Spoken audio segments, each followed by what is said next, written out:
Hola, ¿cómo están? Hoy es 28 de octubre de 2025. Quiero contar un testimonio barra reflexión, o mejor dicho, una reflexión que desembocó en un testimonio que la titularía El cactus torre que se convirtió en una muralla. Cuando nosotros nos vinimos a vivir a la casa donde estamos viviendo ahora, es una casa de esquina. Y la verdad que tanto el jardín del frente como el del costado eran inexistentes. Era todo tierra. Feo. Mi esposa en época de pandemia empezó a hacer compost, a plantar pasto, o a sembrar pasto, mejor dicho, a poner algunas plantas. Y en una de las ventanas que da a la calle puso un cactus al frente de esa ventana. Un cactus muy chiquito. Y a medida que fue pasando el tiempo, ese cactus empezó a crecer. Y pasó el tiempo y ese cactus se volvió muy alto. Y no solamente se volvió muy alto, sino que empezó a volverse y a crecer muy grande arriba. Al punto tal que casi tapaba la ventana al frente de la cual estaba. Y cuando yo veía eso crecer le decía a Jesús, Jesús, ¿cómo creció este cactus de rápido? Incluso hasta es una protección para la ventana, porque si sigue creciendo así, es como si tuvieras un alambre de púa para que no te entre nadie por esa ventana. Pero llegó un día que ese cactus que había crecido tan rápido y que ya en su copa era grandote, al punto que hasta parecía una figura humana, te diría, en la copa, porque tenía como una parte que le crecía a la izquierda que parecía un hombro y un brazo, y una parte que le crecía a la derecha que parecía el otro hombro y el otro brazo. Pero vino un día de lluvia y un día sobre todo de mucho, mucho, mucho viento, y ese cactus, la base se quebró. Quedó como apoyado contra la pared, contra la ventana.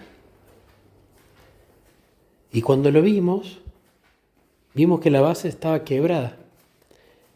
El gran crecimiento, la gran carga que tenía arriba ese cactus, cuando vino la tempestad,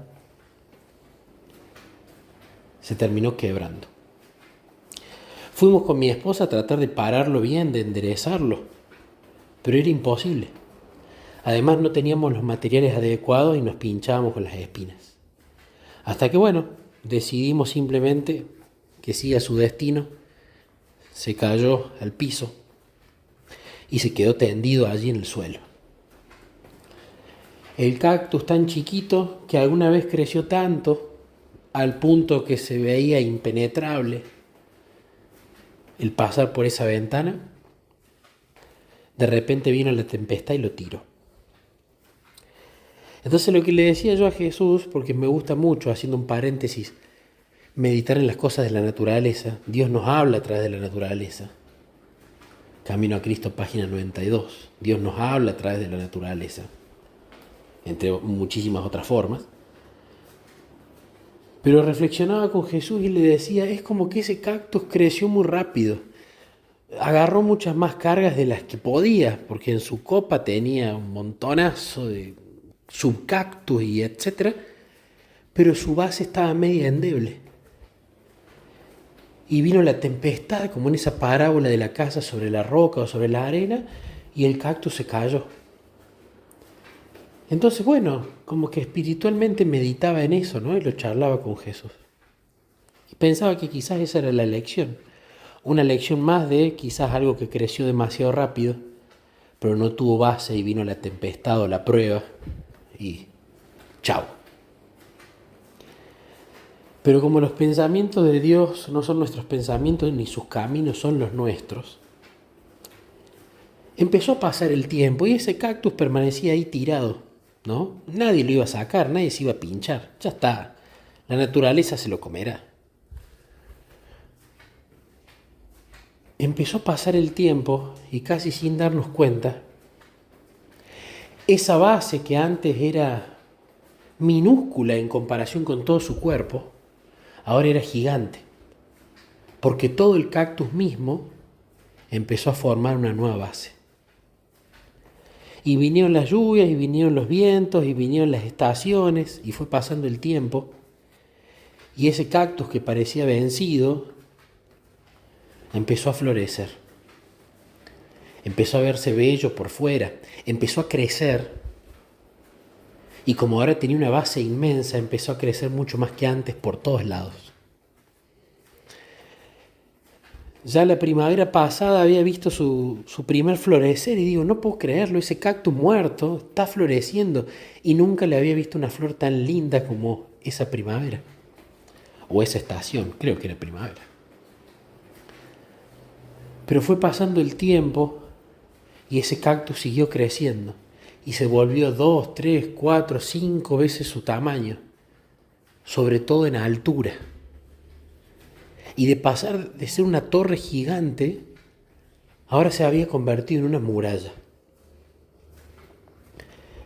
Y casualmente hoy, que me levanté a la mañana y me fui a hacer una caminata con Jesús, un paseo con Él, para pasar más tiempo en oración, caminando juntos, que tiene la linda ventaja de que uno va guardando varios remedios naturales cuando hace eso, porque está confiando en Dios, porque está orando, porque está caminando, haciendo ejercicio físico, porque está tomando aire puro, porque se va más a la naturaleza, porque está tomando sol, hidratación, etc.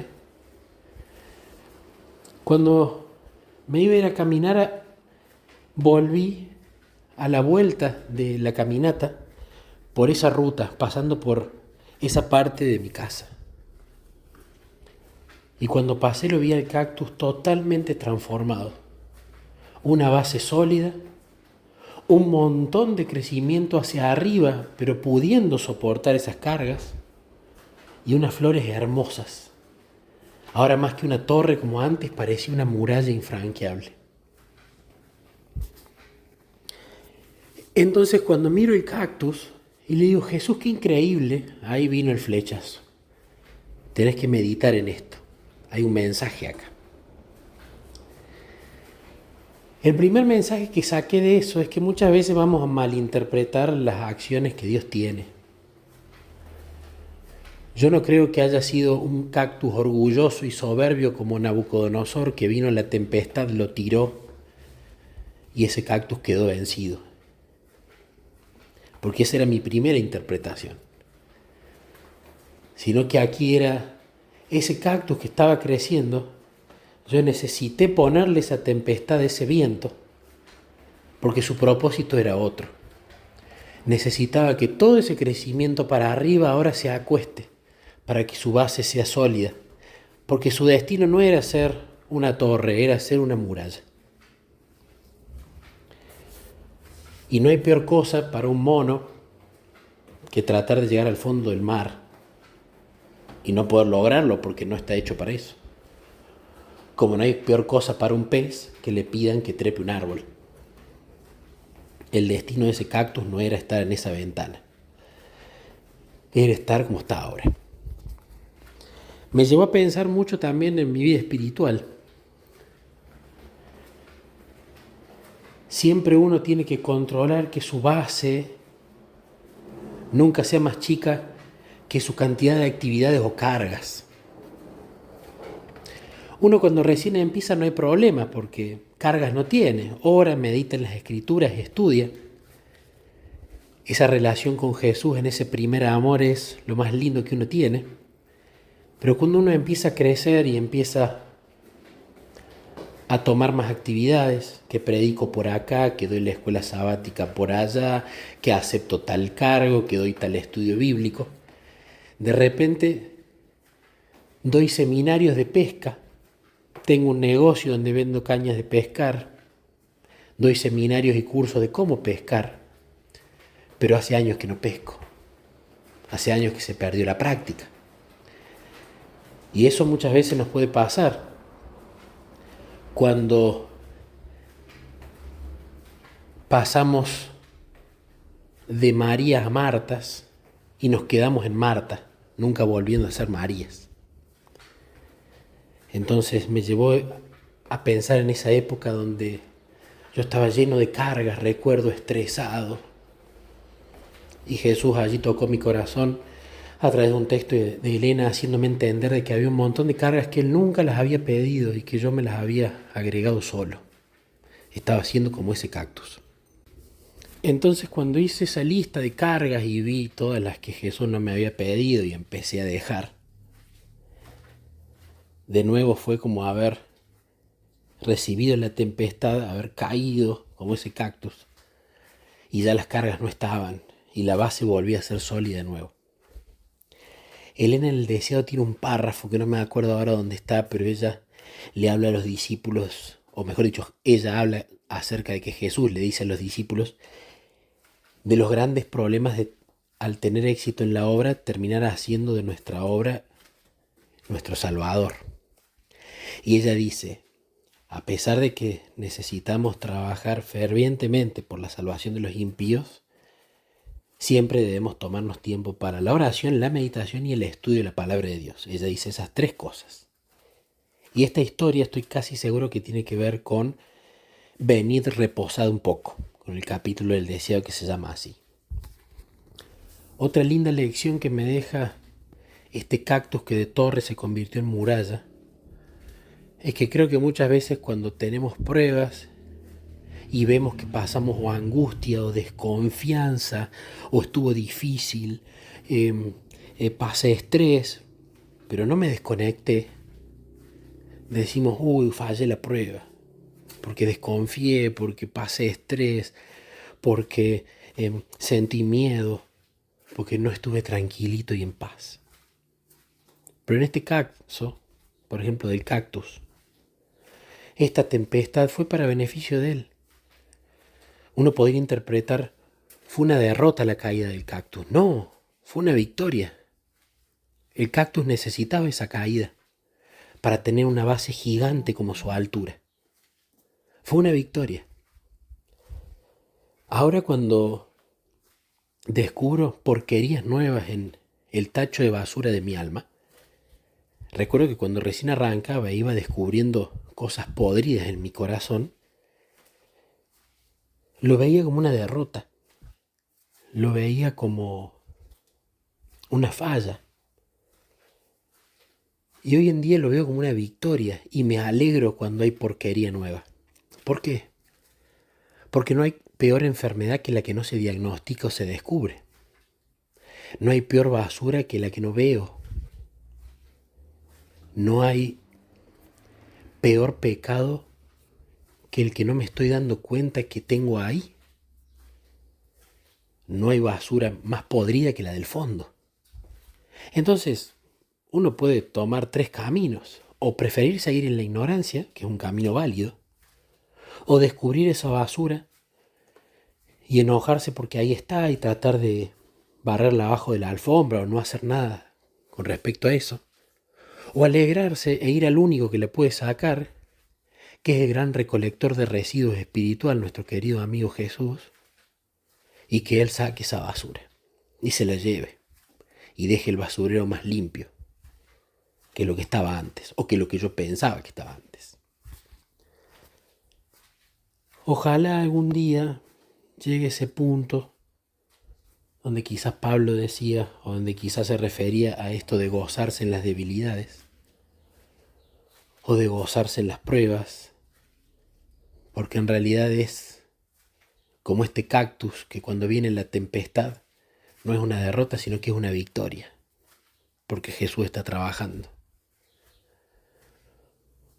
Ojalá que también nos alegremos de las caídas, porque eso revelen nuevos planes de Dios para nosotros, o direcciones que si seguíamos tomando, de repente íbamos a terminar en el precipicio. Justo cuando decía eso se me viene otra analogía. Si va un niño corriendo y ve que el padre lo empuja y lo tira al piso y el niño se raspa la rodilla, quizás alguien de determinada perspectiva diga, mira ese padre, qué padre tan cruel, ese tipo debería estar preso. El hijo se lastimó la rodilla. Qué padre violento. Pero quizás otro de otra perspectiva veía que si el niño seguía un paso más, se caía a un precipicio donde se iba a morir para siempre. Y el único recurso de último minuto que tuvo el padre fue empujar a su hijo de costado para que no siga su dirección y no se caiga en el precipicio. La caída del hijo fue una victoria para el hijo, pero por sobre todas las cosas para el padre, que lo ama mucho más a su hijo que a él mismo.